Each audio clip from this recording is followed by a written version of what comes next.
Good morning, everybody. Good morning. It is December 10th, just 2 weeks till Christmas. Hard to believe, hey? It really is this month. I mean, we've said this every month, I think, since June, but December flies by. It's going really quick. November was a shot, like it just flew, and December is doing the exact same. It's so crazy. This is our last live of 2020, and we'll be back in the new year. So stay tuned to our page when we post when we'll be coming back and who our guests will be. Before we get started with our guest this week, I just want to do a quick tribute to a Truro famous man that we lost this week, Frank Lambert. So sad to hear of his passing earlier this week. He, for those of you who aren't aware, was a super influential teacher in Truro.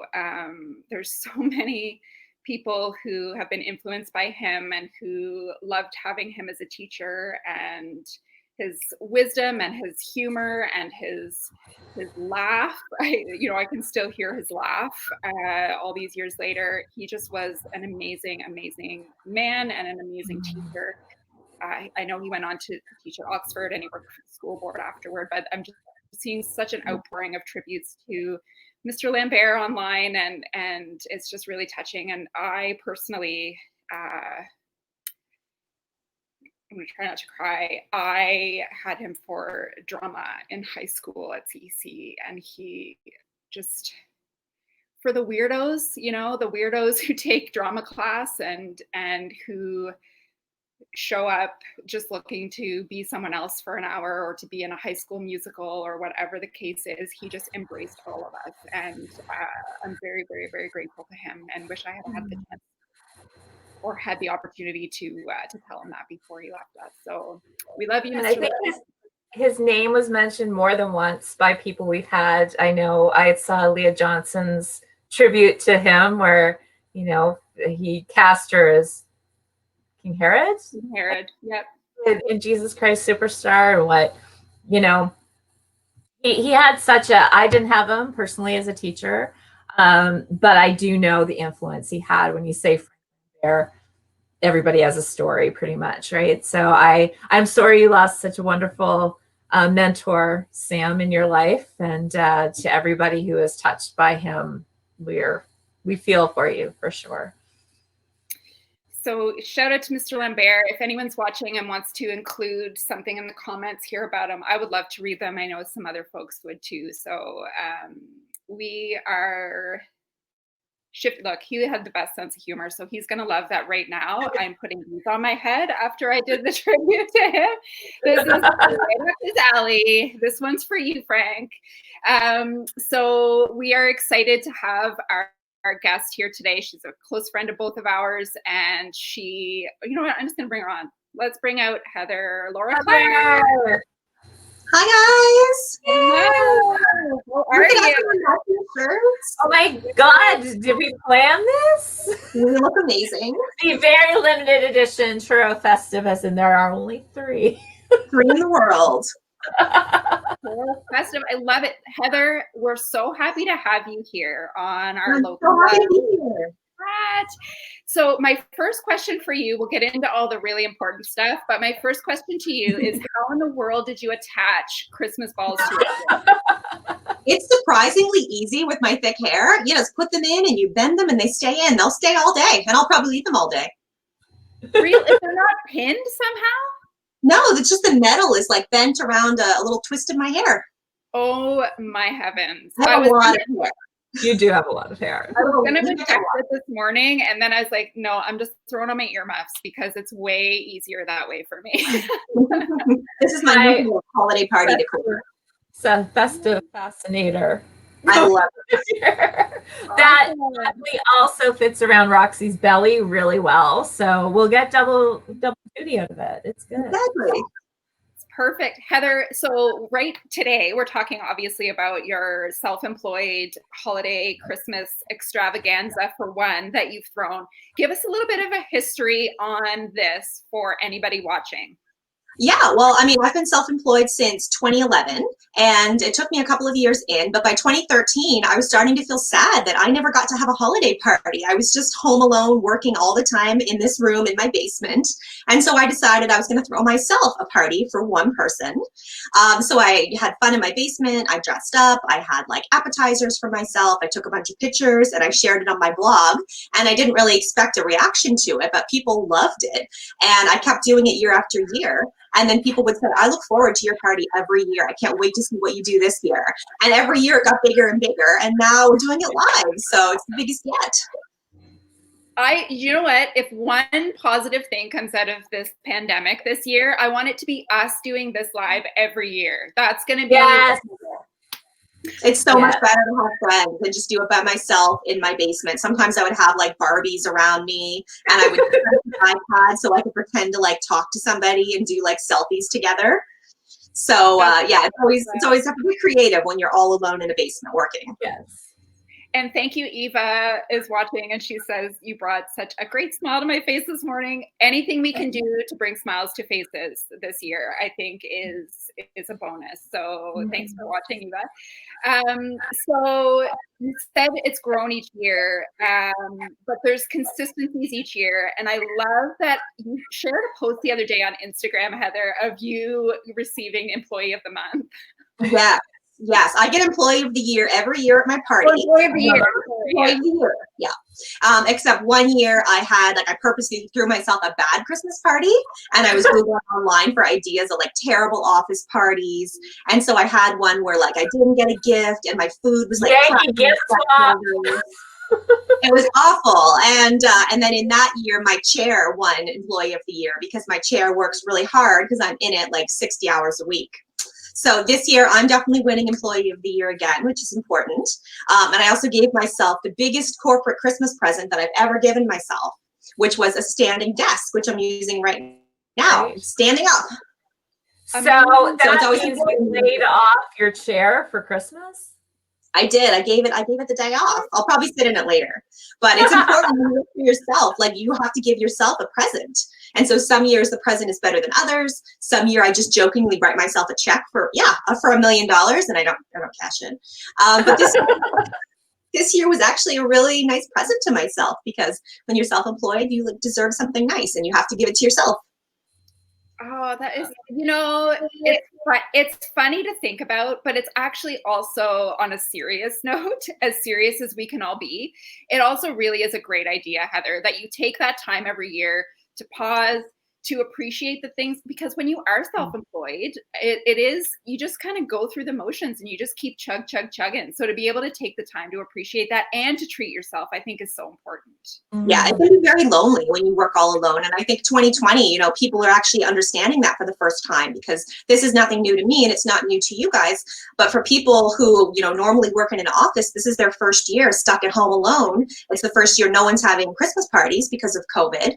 So I feel like, it's people are missing that kind of tradition they usually have. So they have to do it for themselves. So I have some tips if anybody wants to have their own party. Yes, please. Tip number 1, you always have to have a special beverage. Diet Coke is mine, and it's a treat to have it with caffeine, because I never let myself have it with caffeine. Okay. Mine is coffee with Kahlua in a not suitable for work mug, because Merry Christmas, MRFers. Yep. And mine is a tea, because it's 10 o'clock in the morning, but no judgment, Michelle, but only because I also don't drink coffee, and tea and Kahlua is not the same thing. No, but a special little treat, which is a little bit weird, is this morning I put eggnog in my tea. And I do that at Christmas time, and if you have not done it, I encourage you to try it, because I know everybody puts eggnog in coffee and latte and whatever, but it actually is really good in tea too. So, and I'm going to do a little shout out to Jamie Ray at the Clay Cafe, because she made this. She was using it as a sample a few years ago in Clay Cafe, and I was like, I don't want to paint that myself. I want to just buy them. Nobody can paint as well as Jamie, so that's a good call. Right? Exactly. Yeah. Sorry, I took a little longer on that, Heather. I'm sorry. Tip number 2. Tip number 2, you have to have snacks for yourself. So every year I have like a buffet for one, and sometimes it's like a little tiny plate with little tiny things because then it makes it kind of funny and sad. It's not a big corporate buffet. So we have caramel corn this year. Mm-hmm. So I left mine in the bag because I wanted to show Heather gifted this to us, so we'd all have the same. So cute. And look at this adorable little bag that she put it in. How sweet is that? They're little owls. First it was little poops with Santa hats, but it's little owls, I guess. They are owls, but they do look like poop emojis. Yes. Yeah. Which kind of makes them even better. So I always have like some kind of special snack. I remember one year my dad was visiting and he was like, "What are you doing?" Because I was all dressed up going down to my office. I had like a plate of miniature cream puffs and like a champagne glass of Diet Coke. I'm like, "I'm just going to the party, Dad." Yeah. So you always have to have a little treat for yourself. I always like to have some kind of entertainment too. So usually I'm taking pictures of myself for the blog. So one year I did an escape room in my bathroom. And then I kind of had people see what I was doing there because that was the year escape rooms were really huge. Yeah. And sometimes I do games, like I do little like Christmas word searches and like fill in the blank type things. I just Google like Christmas party games, and they're probably games for kids. And then sometimes I have like a little dance party. One year I went out for burgers with my friend and it was like a little bit of a social thing. So I always just try to build in some kind of entertainment. Mm-hmm. That is so cool. I love that. And I'm just going to pause for 1 sec. I see a comment. First of all, Kara looks forward to your party every year. And then there's lots of folks that do, which I think is amazing. Mm-hmm. And then Eva says, who also works for herself, by the way, I was using a broken headset for my home business online, and one day I just said, I need to talk to my boss. Why am I working with substandard equipment? So I did, and she said, of course, you should have an excellent headset, ha, ha, ha. And so she got herself a headset, and that's totally similar to what you were saying, just to be able to treat yourself. I think it's a common thing when you're self-employed that, you know, the money that comes in, you feel like you need it to keep it and you don't really want to spend it on yourself. And so self-employed people tend to be the ones where we're like, oh, I can do without. My chair's fine. My monitor's fine. Yeah. But then whenever I do treat myself to equipment that I use for my work, I never regret it. I always appreciate it so much because I deserve it for what I do. Yeah. My ring light was the best purchase this year. I really want a ring light. Sam and I were talking about it when we first started doing these, and that was summer when the light was pretty good and it wasn't so dark in December-y. But when I bought it, because I don't do as many Zoom calls as many people probably do. But now it's like I don't need to worry about, are they going to see me? Am I going to have to go like this and that sort of thing? It was a great, like $30 on Amazon to spend, and it's perfect. Except I have to sit like this because if I do this, you'll see it. But that's okay. Oh yeah. That's the influencer reflection right there, right? You're supposed to see the reflection. Awesome. All right. So that was tip number 3?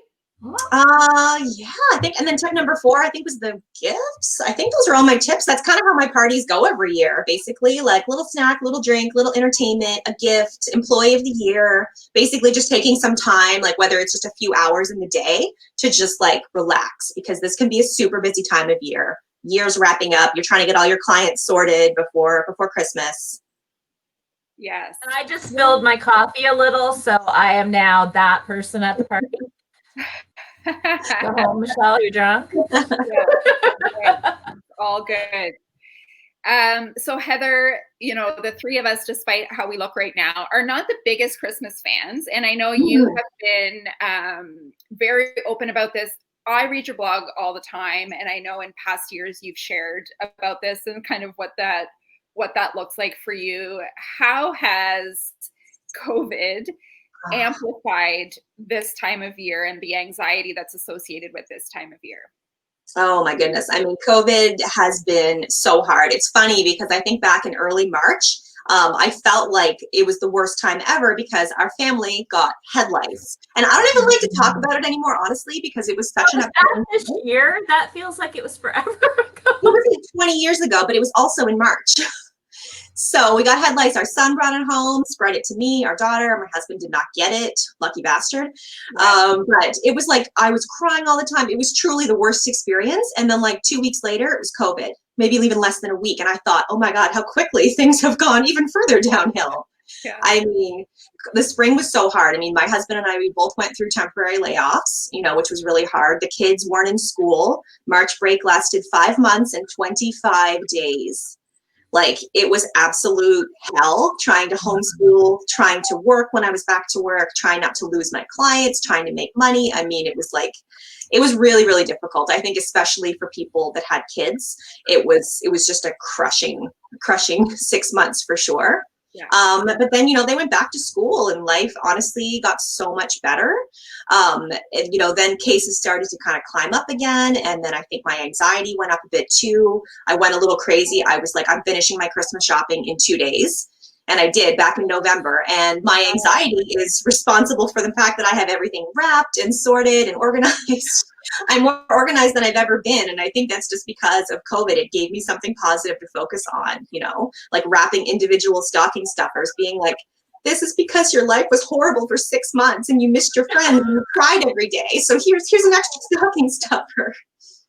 So, I mean, I feel like this year normally I'm not a big fan of the holidays, but this year I feel like I'm trying to embrace it because, you know, as the kids pointed out, they're like, we need a little extra cheer this year.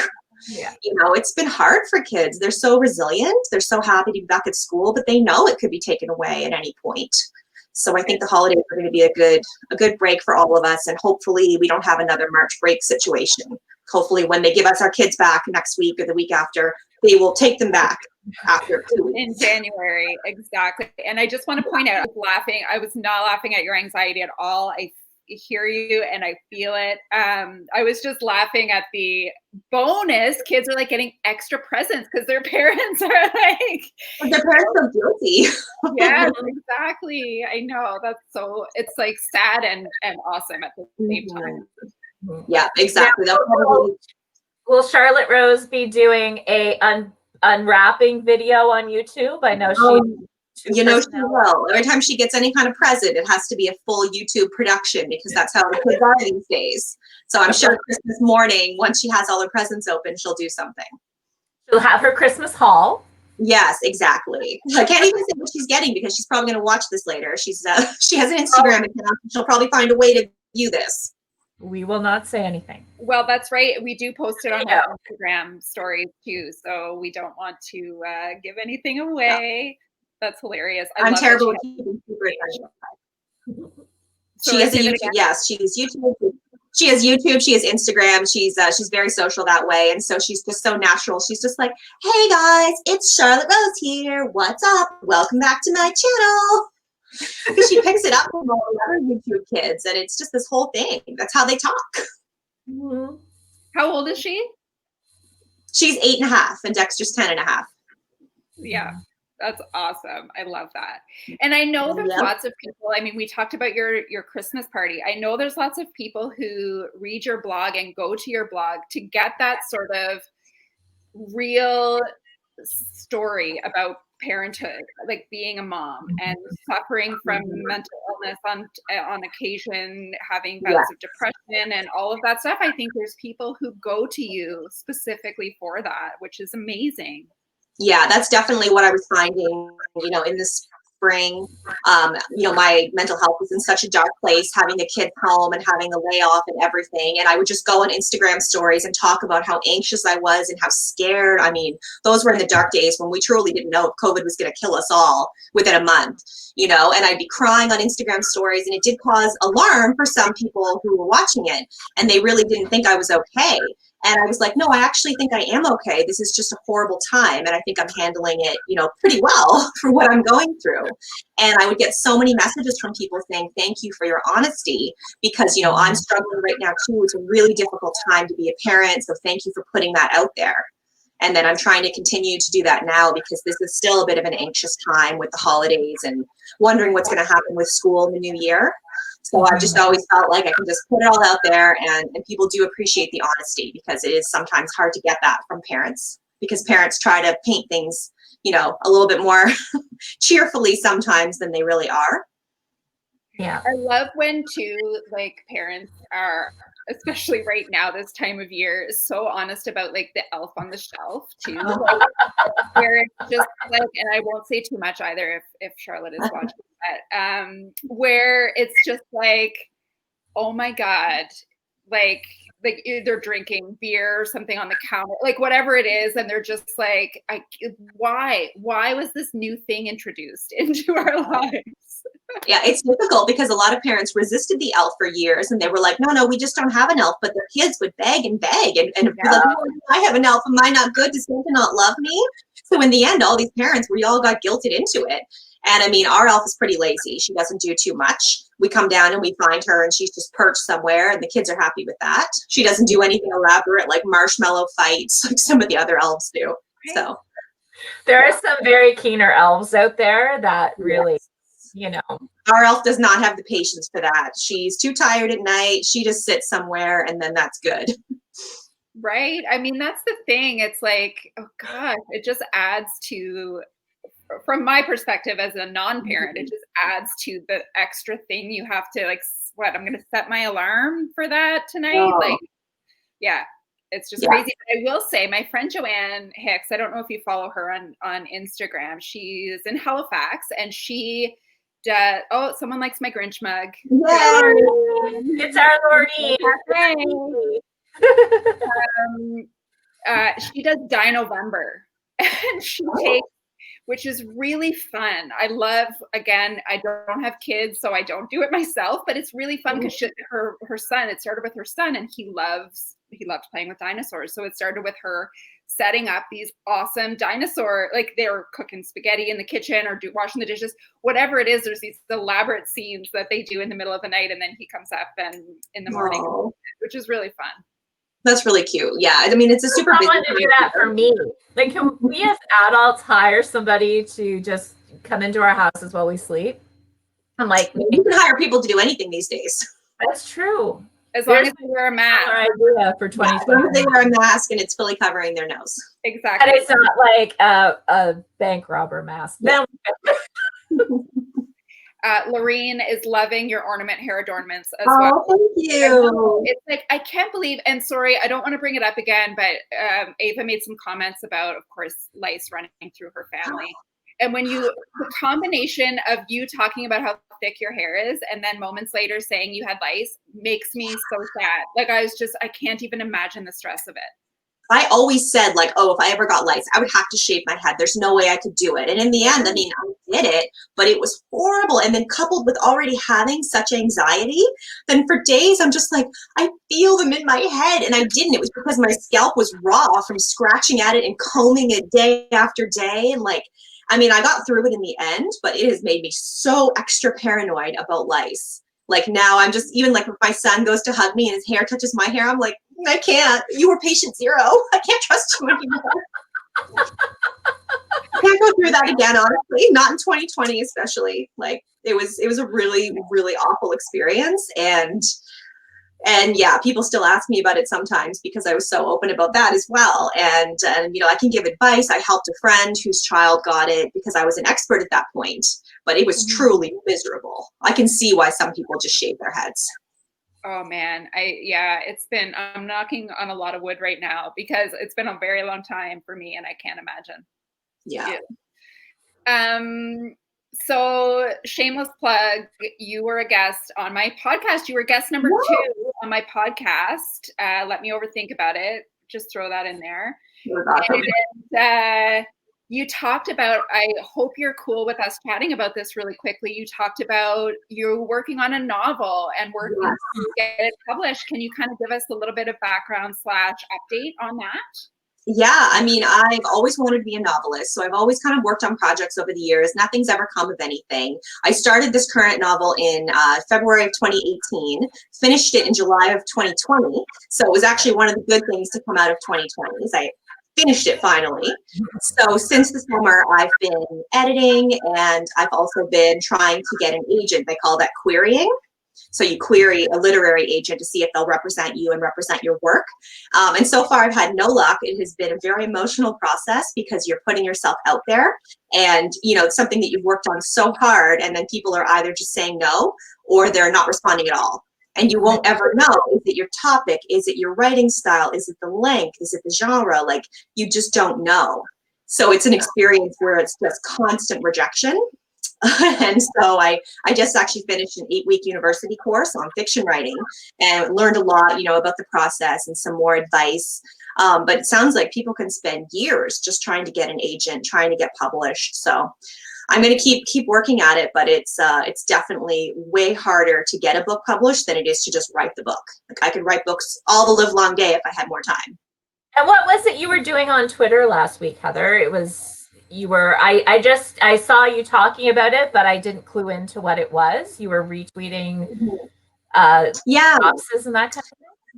There's a lot of contests you can do on Twitter where you use a specific hashtag and then agents can see it. And I did 2 of these contests so far. And each time I had an agent request to see my work, which is really awesome because sometimes you don't get that. But then each time it was like, no, like form rejection, no detail provided. And so it's like, oh, you get your hopes up. Somebody wants to see my stuff and then they see it and they're like, oh God, no, not that.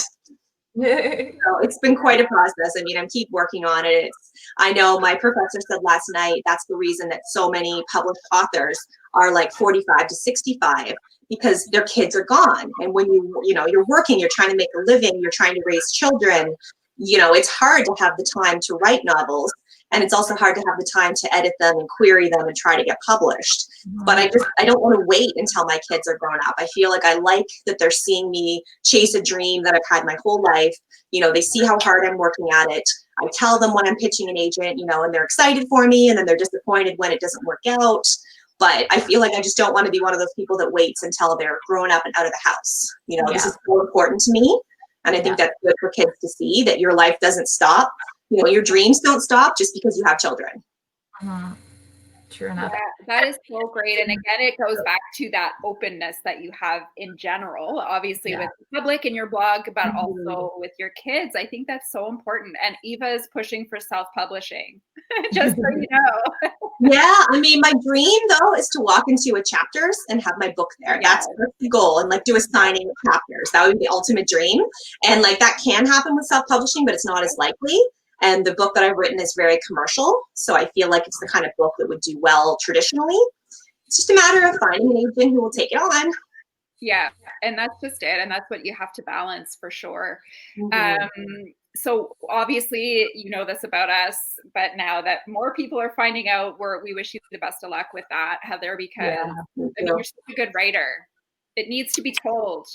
I mean, I write everything. I write newspaper and magazine articles every day, and I do copywriting for websites and brochures. I mean, I've named products and done taglines. I've done every kind of writing there is, except being a published author. And that's what I just really want to be able to say that I am. So, I never expect it to be a full-time job. I always expect to work full-time, like as a writer, but just to be able to have this on the side and actually be able to publish books would be the dream. Very cool. 2021. 2021. That would be a better year, please. Exactly. We're all hoping for that. So we always talk about this on these chats. They're obviously called Truro Famous. There are either people who are from Truro who are famous, people who are from Truro who are known in Truro, people who are from away who have become known in Truro. There's all kinds of variations. You are not from here. No. Why Truro? Oh, your cousin's watching. Oh, fun. Watching. Yeah, I was born and raised in Halifax. So was my husband. So we grew up there. I grew up in Fall River. He was in like Sackville and Bedford, and we met in high school. And as we grew up, we lived in Bedford. We had a condo there. And when our son was like about 9 or 10 months old and he was running around, we couldn't even take him outside our condo because children were literally not allowed to play on the grass. It was a bylaw of the condo rules. Condos are very strict, trust me. So we thought, we have this child now. We can't live in a condo where he can't play on any grass. So we started looking at houses. And I mean, Halifax is so expensive. we started looking outside of Halifax and considering, Lance, Elmsdale, Enfield, Stewiacke, Shubenacadie, all the different places. And we kept coming back to Truro, but it seemed so far away. It's a full hour from Halifax or so. But the thing is, my dad and my stepmom had actually lived in Truro for a while when I was growing up. So I'd come here on the weekends and visit them. So in a way, I kind of had that connection to Truro, and I'd always liked it here a lot. So then we thought, could we actually move to Truro? Could we do this and go an hour away from our family and our friends? And then we realized we could get a 3-story house for the same price as like our Bedford condo. And it was a no-brainer. And so we just gave it a chance, and we just moved here. We didn't know anybody. In the end, we ended up coming up with some friends like that we knew from high school, and they'd already lived here. So that was fun. And then it's been amazing. I mean, we moved here in fall of 2011. So it's been 9 years now. And it feels like we've lived here forever. Like, we love it. We're so happy with the decision. It's such a great place to raise kids. We have so many friends. Our kids have so many friends. I'm spoiled that everything is a 3-minute drive away, except if there's a train, of course. Yeah, always. Yeah. But only when you're in a hurry. If you're in a hurry, there will be a train. Yeah. If you have all the time in the world, there will be no trains. Yes. And I feel like, in Halifax, I was commuting, from Bedford to Halifax, and it would take 60 minutes sometimes to drive like 10 minutes. Yeah. And I mean, it was crazy. And so now we go back into the city to see family, and we're so overwhelmed by the people and the cars and the buildings. I'm like, look at all those apartments. Look how many people would live there. I've become like a total country mouse because I love living in this small town. And it's just, I feel like it's such a hidden gem that people don't realize is here, and they don't realize what an amazing place it is to live, that we have, the city near enough by, but we have everything we need right here, just in this great small town package. So I'm happily converted to Truro. We love it here. We're never leaving. Very proud of it here. And funnily enough, the three of us at one point, when I was in my apartment that was 2 feet away from you before we ever met, we all lived within like 2 minutes of each other. All the way down the hill, so it's more like 3 minutes or 4 minutes. But everything's 3 minutes away in Truro. So yeah, exactly. I joke that you can be late for something but still be early because it's time to get anywhere. It's pretty awesome. It's still hard to break the habit for me of leaving somewhere like 40 minutes early, 30 minutes early, because I'm used to Halifax and you have to build in time for traffic and the bridge and you never know. And then here I show up and I'm like, wow, that took me 30 seconds to drive here. You're like circling the block a couple times so that you're not like super early. Go run errands. Like, I can go get groceries before I go to this meeting, right? Yeah, I'm compulsively early for everything anyway. So coming from Halifax to here, I mean, it's just crazy how close everything is. It's amazing. Yeah, it's so great. And you've done a lot for Truro in terms of your writing, going back to it, just promoting the area, promoting activities, in particular, activities you can do with your kids, like even just taking them to Civic Square, a library, or play cafe, or whatever that is. And it's so us being obviously biased because we love Truro too, but it's so important that there's people in the community who aren't us or who aren't from here doing that and spreading the word. I think so many people have moved here, to raise their kids here. So most of my friends, I mean, we're all not from here. We, a lot of us have come from Halifax. There's hardly anyone that's in our circle that is actually like born and raised here, because it's just people are hearing about Truro. They're coming here. They're loving it. They're telling their friends, and it's kind of growing. But there's just so many great places. I mean, Charlotte dances 4 classes a week at Cobequid Dance Academy. We absolutely love it. We go to Clay Cafe and see Jamie. We were just there on Sunday to paint Christmas ornaments. We have Civic Square. We have the most beautiful library. We absolutely love the library. There's just so many great places to go when you have kids here, and everything's close. You're not dragging them in the car for an hour. Yeah, exactly. It makes all of the difference for sure. And I think during the pandemic, big cities didn't have as much safety or comfort associated with them as small towns did, if I can say that. And I feel like, all the business community and all of that, everyone kind of banded together, which was really, really nice. Yeah, it's an especially nice time to live in a small town and have that community, and like just to be able to have close neighbors that the kids, even at the worst of it, were able to play with at a distance outside. because we live nearby. Yeah. Yeah. And even the things that sometimes drive you crazy, like when you look like crap and go to the grocery store and run into 8 people is nice now. It's like, I haven't seen you. Like today when I dropped off your t-shirt, I'm like, I haven't seen you, Heather, in like so long. No, and it's nice that we can see people online, but it's not the same as seeing people in person. And it will be amazing when we can do that again. Exactly. Yeah. 100%. So obviously Christmas, we're going to get through Christmas. I ask this question each time, but I know that, people don't like it, but I continue to ask it. Like, what's next for you, Heather? Like after we get through the holidays, like obviously we're going to follow along with your novel. Is there anything that you want to share that's coming up? Yeah, I feel like next for me is just, I have to start pitching more agents, which is hard to do because, it's hard to put yourself out there. It's hard to find an agent that you feel is going to be a good fit because there's obviously so many of them. But I've only pitched probably like 7 or 8 of them so far. And the advice I keep hearing is that you have to pitch like dozens. Just keep sending them out because you never know who is going to, who your words are going to resonate with. So I feel like in the new year, that's my goal, is just to stop overthinking, as you know, Sam, stop overthinking, if it's the right decision, like the right agent, and just kind of, as long as it's an agent that accepts women's fiction, to just like go for it, because I really need to make this happen. And I need to prioritize it, which is hard to do when you have kids and, you're working full time. So, just finishing this university course last night, I was thinking I need to start booking off time like that, one weekday evening maybe, that I can just spend 3 hours either writing or querying, and just really like make myself a priority that way, because it's so easy to let paid work get in the way. Yeah. Because people want to offer me money to write something, and it's hard to say no to that, to write for free for myself, even though I know in the end that's what I need to do. Yeah. Oh man, totally. It's so hard, but I find, and I know we chatted about this before, Heather, like I do find following you, I learned that your discipline is so high in terms of your ability to schedule that time. Like I feel like and I don't think I'm wrong in saying that when you say I'm going to schedule this time, you use that time for that, which I am envious of. Yeah, I often feel like I'm the most productive person you'll ever meet, because if I have something on my Google Calendar, like that's what gets done. And I don't ever have writer's block. Like I will sit down to write, and I will write, and I won't have a problem with it. It's just the time to schedule it that is the problem with, 2 kids. My husband works for Air Canada, so he does shift work and kind of crazy hours. So often I have to kind of prioritize my paid work around the kids and what he's doing.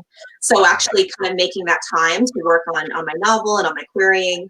Once I sit down and do it, I can do it. But it's just a matter of finding a little slot in my color-coded Google Calendar.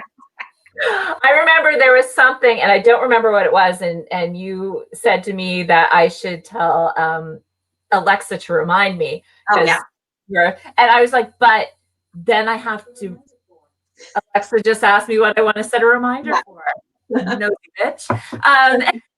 But that was like, but I have to actually listen to her when she tells me. But I thought you added me because I have a reminder set to turn on my Christmas lights at 4:00 every day.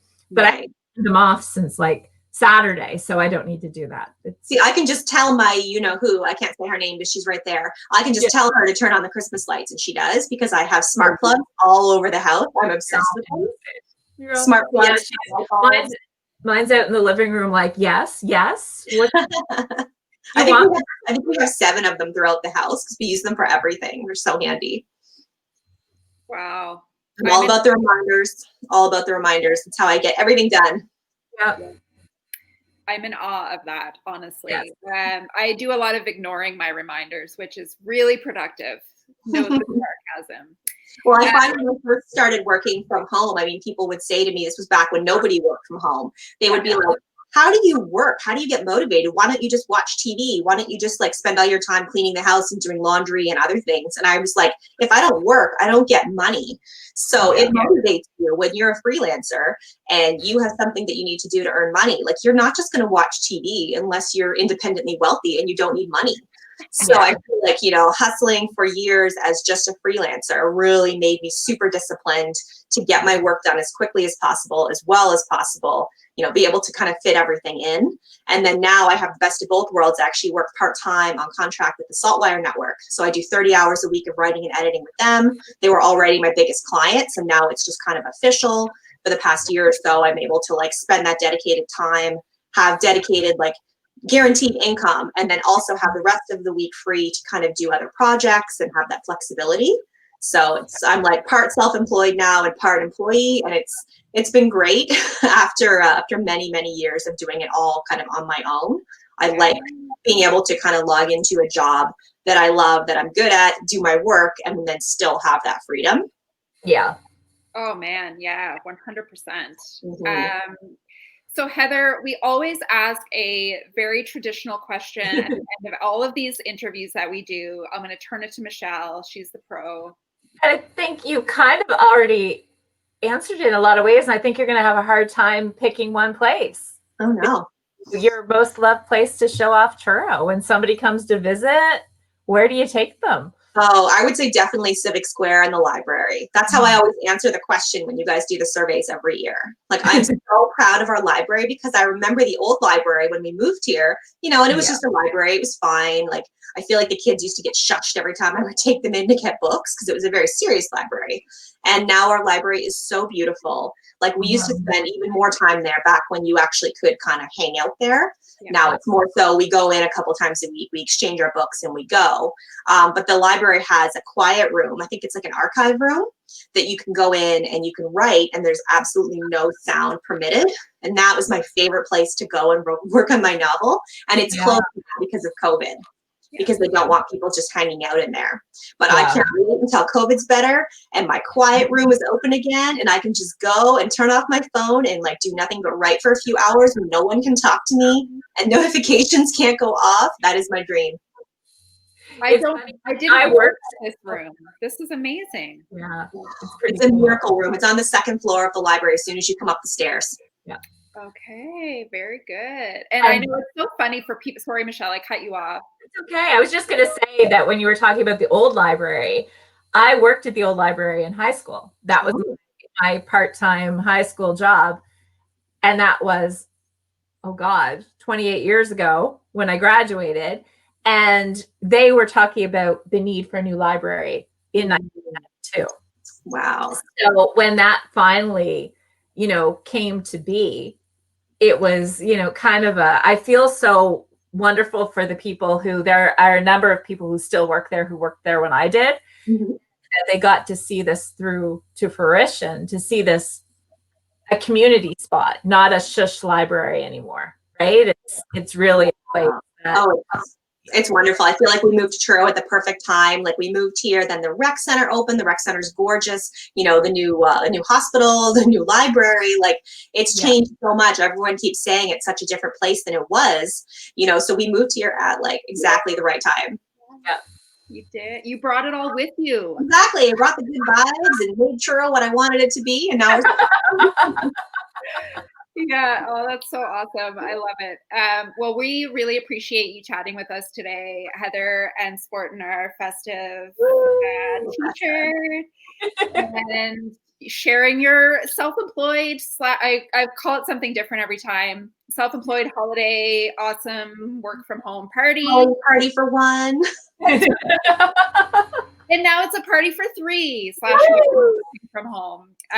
Thank you so much. It was really great chatting with you. Again, we are taking a break for the holidays with our live chats, but we will be back in the new year. Thank you all for watching. Merry Christmas, everyone. Merry Christmas.